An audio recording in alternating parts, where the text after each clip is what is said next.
Hear what the Spirit of the Church is saying to us as we read from the Gospel of Mark. In those days, Jesus came from Nazareth of Galilee and was baptized by John in the Jordan. And just as he was coming up out of the water, he saw the heavens torn apart and the Spirit descending like a dove on him. And a voice came from heaven, "You are my Son, the Beloved.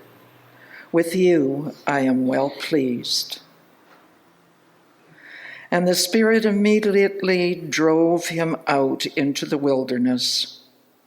He was in the wilderness for 40 days, tempted by Satan. And he was with the wild beasts, and the angels waited on him.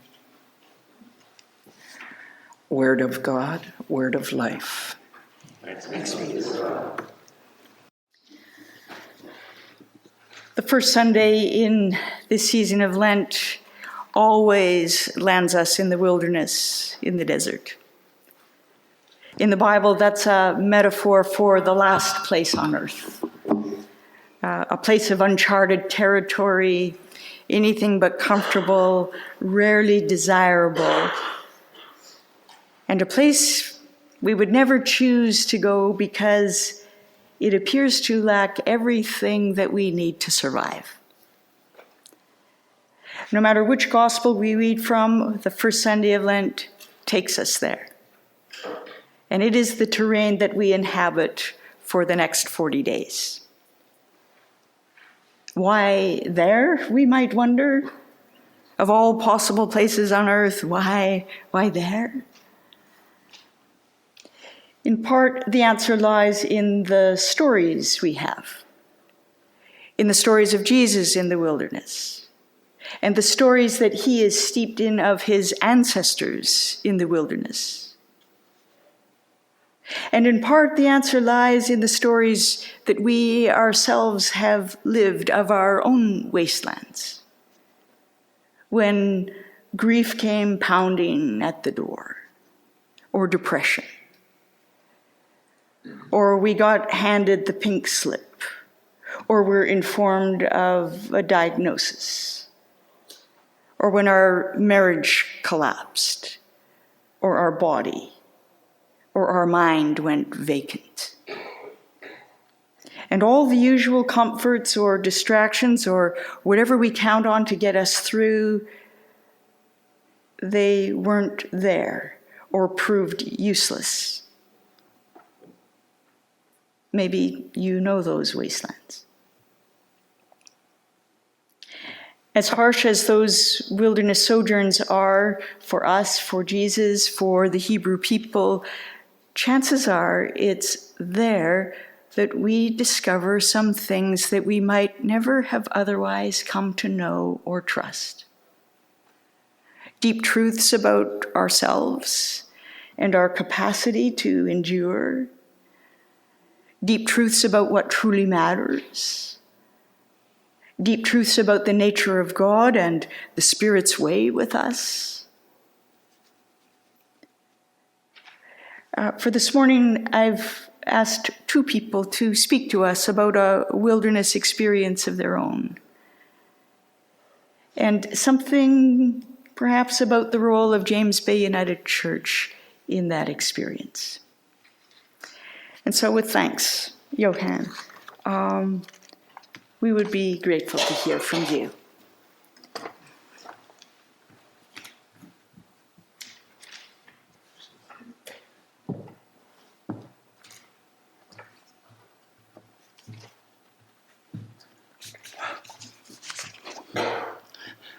I made it.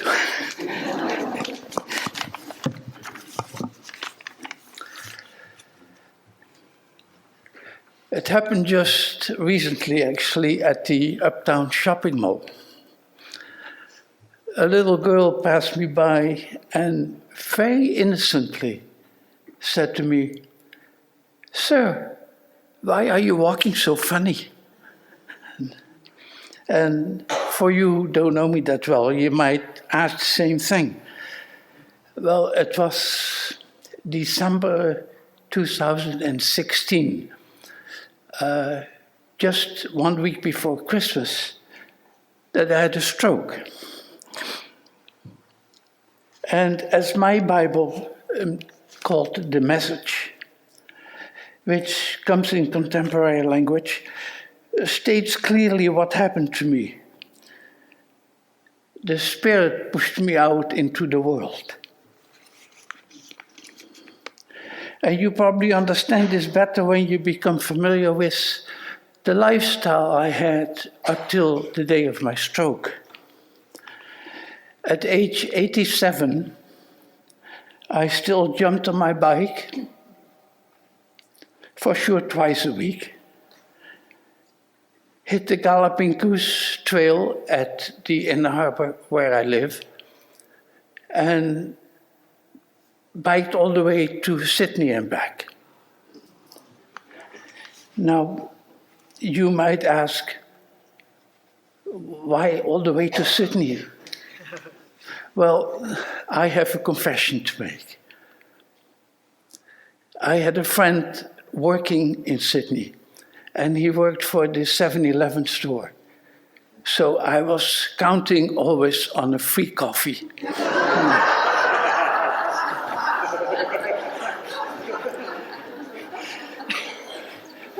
They didn't have Hugo there, so. No. Anyway, the first full year of my stroke, 2017, was a tremendous challenge. And I was not a nice person at all. Actually, I remember I had a tiff with this lady here. But slowly, I started realizing that my handicap can be used as a positive way. Very often, a stroke is looked at a negative event. But for me, it became a positive happening. Galatians mentions that we expectantly wait for a satisfying relationship with the Spirit. What matters is more on the interior.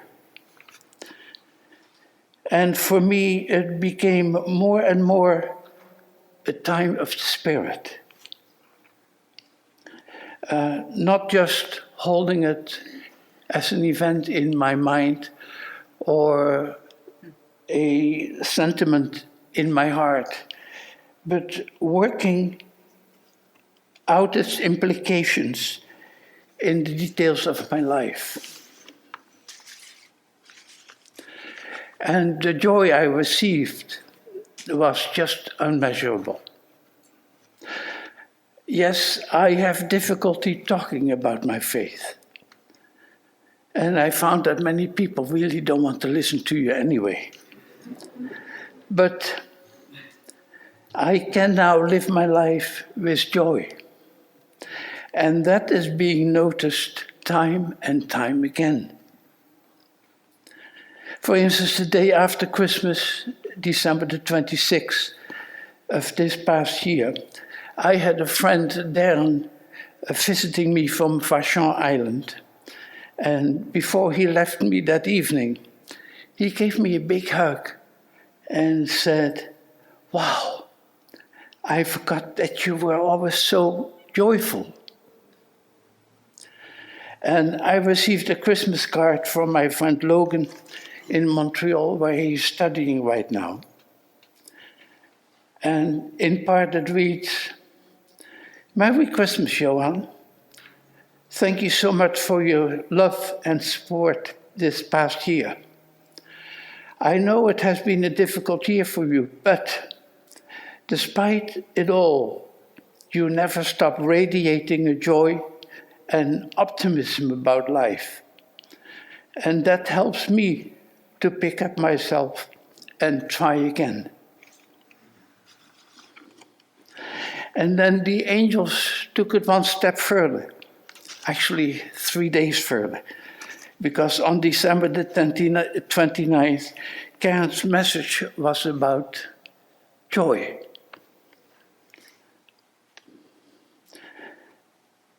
Karen mentioned that joy is not a mood. It is something that we can belong to. So I made copies of her message and sent one to my friend, and one to Logan, and one to Darren. But as the card of Logan indicates, there are many people who have difficulty with life. People can be challenged in so many ways. It's important that we don't forget about them. I will never forget the Christmas Day 2016 when Karen came into the hospital room with a complete Christmas dinner. Just spread your joy. A card, a call, a visit, a ride in the country, whatever suits the person we are in touch with. We want to be bearers of joy. And Mary Oliver finished one of her poems with the following sentence, and I want to finish with that also. She wrote, "I don't want to end up simply having visited this world."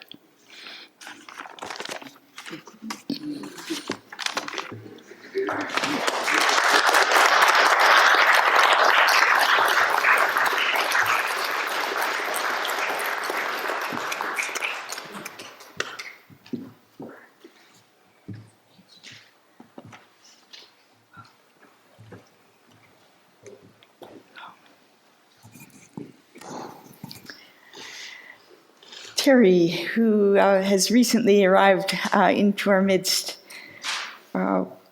also so readily agreed to speak to us this morning as well. Thank you, Terry.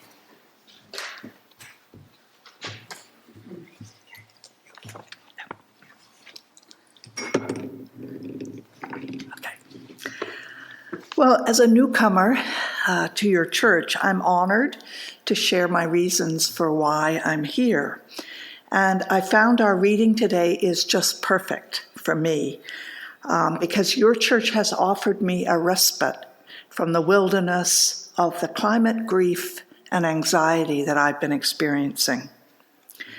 Wild beasts, they're hidden behind your curtain, but wild beasts and angels have welcomed me. So just let me share a little bit more. Like some others here, I'm a refugee from Ontario. And my husband and I moved here about 14 years ago, and I've been active in the United Church ever since. As a retired college vice president, I've been able to follow my passion for environmental justice, Indigenous rights, and electoral reform. I journeyed to Mordor in 2012, the tar sands, and was welcomed by local First Nation families. I saw their physical, emotional, and spiritual suffering firsthand, caused by the devastation of their once beautiful land. In 2015, I met local farmers and Indigenous people in the Peace River Valley who are still resisting the flooding of their land by the Site C Dam. And I would say these two pilgrimages changed my life. I live by Victoria's Harbor, as many of you do, so the Trans Mountain Pipeline has also been on my mind. And these days, I feel like the BC legislature is my second home, as the Wet'suwet'en people defend their land from a fracked gas pipeline and need our support, and I've been going whenever I can. But the more I read and reflect about the climate crisis, the harder it is for me to have faith in human beings. I'm horrified at what we've done to our paradise and how we've extinguished so many wild beasts. The burnt koala bears in Australia break my heart. So do the poisonous tailing ponds in northern Alberta, in which the innocent birds drown.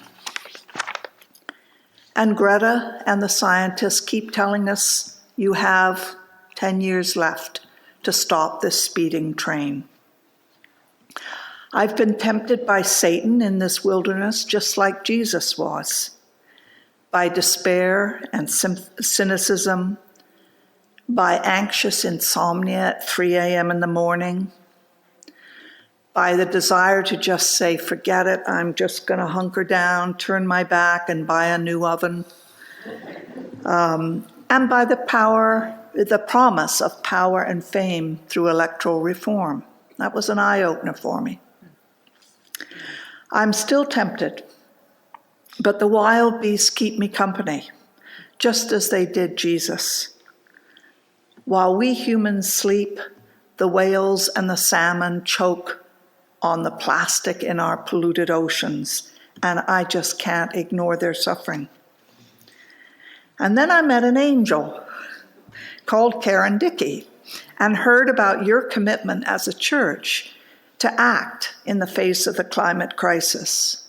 And not many churches are addressing this. And I've been searching for a faith community that would truly take up this challenge. I hope I found it, and I look forward to participating in the book study this week, Climate Church, Climate World. But I need more than fellow activist angels. I'm looking for spiritual leadership, as I suspect many of us are. Some of my questions: where is God in all this mess? Who or what is God as we contemplate multiverses, quantum physics, and the likelihood of another mass extinction? What is evil? Where does it come from? Does Jesus still speak to us? Well, he certainly spoke to me today. We are not alone. I was deeply moved, as Johan was, by Karen's recent sermons about expressing grief and finding radiance in the midst of her father's death. She too has visited Mordor and is a trustworthy guide.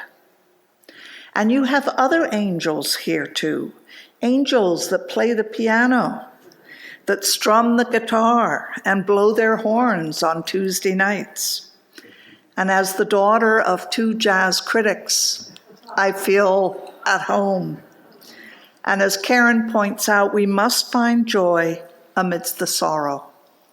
So thank you for welcoming me so warmly, and may we journey together out of the wilderness.